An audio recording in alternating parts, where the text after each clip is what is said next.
রাজধানীর উত্তরখান দক্ষিণখান সহ বেশ কিছু এলাকায় আগামীকাল বৃহস্পতিবার সকাল ৭টা থেকে বিকেল ৫টা পর্যন্ত মোট ১০ ঘন্টা সব শ্রেণীর গ্রাহকদের জন্য গ্যাস সরবরাহ বন্ধ থাকবে বলে জানিয়েছে তিতাস গ্যাস কর্তৃপক্ষ।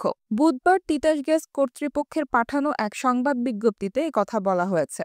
বিজ্ঞপ্তিতে বলা হয়, আশকোনা থেকে গাওয়ার এলাকায় গ্যাসের স্বল্পচাপ সমস্যা নিরসনে গ্যাস পাইপলাইন স্থানান্তর কাজের জন্য ১৩ মার্চ বৃহস্পতিবার সকাল ৭টা থেকে বিকেল ৫টা পর্যন্ত মোট ১০ ঘন্টা উত্তরখান দক্ষিণখান ফায়দাবাদ ও আশকোনা সহ শীতলক্ষ্যা নদীর তীর পর্যন্ত আশপাশের সব এলাকায় সব শ্রেণী গ্রাহকের গ্যাস সরবরাহ বন্ধ থাকবে। এছাড়া তৎসংলগ্ন এলাকায় গ্যাসের স্বল্পচাপ বিরাজ করতে পারে বলেও উল্লেখ করা হয় সংবাদ বিজ্ঞপ্তিতে। গ্রাহকদের সাময়িক অসুবিধার জন্য দুঃখ প্রকাশ করা হয়েছে বিতরণকারী সংস্থার পক্ষ থেকে।